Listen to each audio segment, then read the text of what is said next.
Impact. Impact. Impact. Impact. Impact. Impact. Impact. Impact. Impact. Impact. Impact.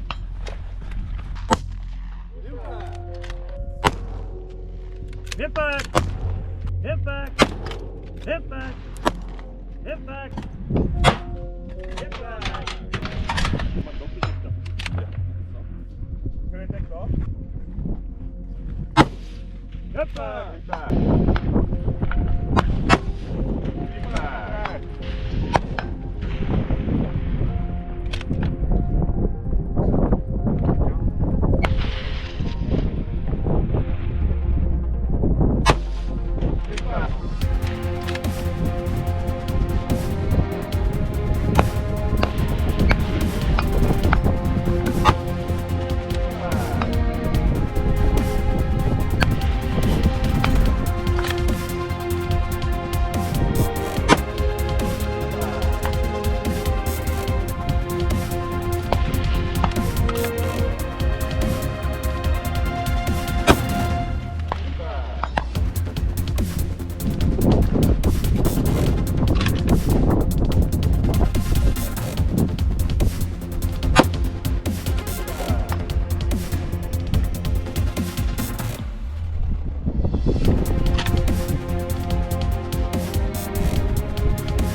In today's video, I'm gonna take you through all the gear that I take to a precision rifle match. I'm gonna flip the camera around, talk you guys through the whole thing. As always, I'm shooting an MDT chassis / stock. That is their timber stock. Let's take an in-depth look at my match loadout. Now for this match, I'm going to be shooting this Timber Frontier stock from MDT. It's sort of a hybrid chassis system, sort of XRS if you're familiar with the XRS platform, but it's laminate. It's pretty cool. I'm very comfortable with it. Now the reason I'm shooting this and not my big ACC is because I recently had surgery on my arm, and my arm's not quite strong enough to throw around a big ACC full of weights. Now we've got adjustable length of pull, adjustable comb height over here. The rifle is safe. The rifle is built on a Bat Machine TR action. We've got some Velcro things for bits and bobs here. We have on the other side a little 2-round holder where I can put additional rounds. The barrel is an International Barrels barrel. It's 26 inches in length. I'm running one of our titanium muzzle brakes on. Now, MDT Skypod on the front, and I have glued to the side of this timber chassis because obviously this has no M-LOK slots. Now, if you're not familiar with M-LOK slots, there is an example of what M-LOK slots look like underneath this chassis for attachments. Now, I have glued this here so that I can ride my thumb like this. Now, this is something that I sell and I've manufactured myself. We have universal ones and M-LOK ones available. On the side of my optic, you will see there's a little dope card thing here, and then I am running a Gen 3 Razor with their diving board mount. Now on my top turret, I've got some tape. Okay, this is just sort of painter's tape, and I'm gonna use this if there's a stage where I have to dial multiple times between different targets, that I can just use a marker and mark little lines for me to reference, that I actually don't have to go, okay, like 1.6 for example, I'll just make a little line over there, and then that is pretty easy to manage. Got a throw lever on there, and yeah, as I said, at the heart of it is a Bat Machine TR action, And our beautiful on switch over here is a TriggerTech Diamond with the flat shoe. Might be switching this out to the Pro Curved shoe real soon here. So that is the overview of the rifle. Now let's get to what I actually put in my range bag, which is all of this stuff. Here we go. Now, first things first, the beautiful Alpha Munitions OCD brass. Can't get the camera to focus on that. I'm shooting this Alpha brass. This stuff hammers. In the past, you weren't able to buy Dasher brass. Now there's a bunch of companies making them. Alpha does a great job. This brass shoots absolutely great. Then in terms of my zero, obviously there's 100 rounds, 100 rounds. So I'm taking 200 rounds, even though the round count is only 130. You never know, a friend's rifle could go down. They can shoot a stage of my gun or whatever the case may be. And I've also got a few rounds extra to do a rock solid zero. My rifle's already zeroed, but rock solid zero validates speed. Now this is something that I recently got in. It is the new Garmin Zero. Bunch of guys asked me regarding this unit, what are my thoughts on it. I've used it a little bit in the last couple of weeks, and I'm impressed, to say the least. This is everything the Lab Radar should have been. Then I've got a little roll-up shooting mag here. A lot of these things with my logo on, we do sell in my store. This packs up super nice and small. I mean, look at that.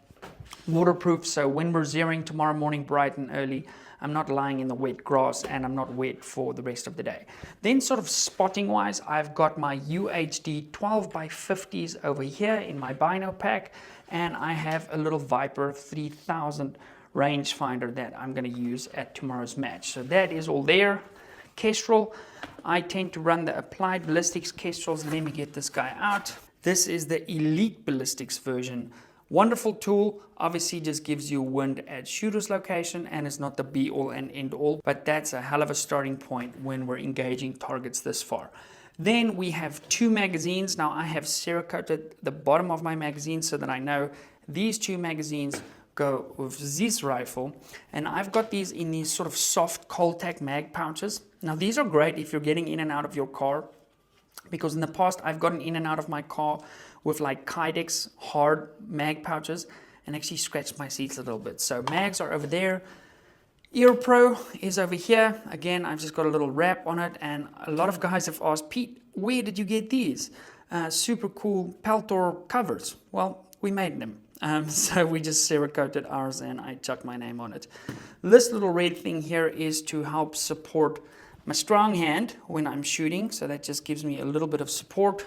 Over here we have the Office. Now I've got a various color of markers here, a pen, some masking tape, and I've got two chamber flags going. These are brand new and available in the store as we speak. Then that brings us to my shooting bag. Now this is our design of sort of a support bag. I like the heavy one, gives me a solid platform if we're doing positional stuff. Also use it as rear support. Over here we have a little roll-up dump pouch. Now this is also super cool. So you basically throw this on the back of your pants, and that's a nice thing to chuck brass in and everything at the end of the stage. All the sand falls out the bottom. Super handy, and rolls up nice and small. Then I have got, this is arguably the most important after the ammo and the gun and the magazines, is tools, because in here I've got my fix-it sticks. It helps me to make sure everything is right on my rifle, and I can help competitors too. It's got all my little zeroing tools, because sometimes these scopes have proprietary tools. That one does not, however, but all my little bits and bobs are in here. I've got some shooting glasses, especially in the mornings when guys are zeroing and we're lying next to each other. These are very important. And then this, not to be overlooked. We have some sunscreen in there. And then very importantly, a lot of these matches, the coffee is horrific in the morning. So this is kind of as cheap as I can go, because I'm a little bit of a coffee snob. Then over here, this is a really cool piece of kit. This mounts to my tripod. It's made by Grey Ops. Okay, this is actually one of the very first versions they made, and basically mounts on my tripod and will allow me to mount either my binoculars over here or a Kestrel over there. It's just a really, really cool tool. And in fact, I can even mount my Garmin and my binos next to each other. Then I am running some water because tomorrow we won't have any water. So this is just a little flat pack with an hydration bladder in, and I can just sip water for days over there. And then, as always, my snack game is healthy but strong. Run some medical. This is sort of an upgraded medical kit that I got over the years, and I have put like tourniquets and stuff in there. Hopefully I never ever have to use this, but helps to have it. And then my trusty switchback carbon tripod. Now you'll notice there's a little thingy on the side here, and that basically means is if I need to set up my office for whatever reason, with, let's say I've got this attachment going with whatever on the top, and for whatever reason I don't need my my binos at the time, because my binoculars can come out and either go in there and have permanently mounted on there. Obviously I need to attach it, but this gives me that ability just to stow my binos like that. Now all of this stuff I can clip to either my, let me just get that off. I can clip it to my backpack or whatever the case may be, so I can always have my binos on my chest or on my hip or whatever the case may be. So it's got Arca and all of that. Again, this is the OBI stuff. We also stock that here for the precision rifle guys or the hunters in South Africa, because you do get similar clips like that that you can mount on the side of your rifle, and then you never have to wear a sling again, and your rifle is always mounted to your chest. Wow, that was a mouthful. A lot of stuff goes into a precision rifle match. Might need to add some snacks. I'm feeling light on the snack game. So wow guys, that is quite a mouthful. Lots of kit we've just covered. Let me know what is your most essential piece of kit. Obviously the rifle, the ammo, and the mags, but like the other sort of stuff. What do you count on to take to a match? Is it your Kestrel? Is it the little wind flag? Do you have some kind of weird thing that you take to a match because you're superstitious? Anyway, if you enjoyed the video, I look forward to bringing you some more precision rifle content. Like, subscribe, leave a comment, and I'll see you in the next one. Hold thumbs that we absolutely burn it down at the match. I don't have the highest hopes because my arm's a little iffy still, but we're certainly going to have a ton of fun. Okay guys, see you in the next video. Peace. Bye. Guys, thank you so much for checking out today's video. We offer a whole bunch of online training, step-by-step guides, from reloading, practical precision rifle stuff, long-range shooting. We've got a wide variety of courses. Thousands of shooters just like yourselves have completed these courses, and the results have been amazing. So check those out. They go a hell of a long way to supporting the channel. With that said, like, comment, share these videos, and I'll see you in the next one.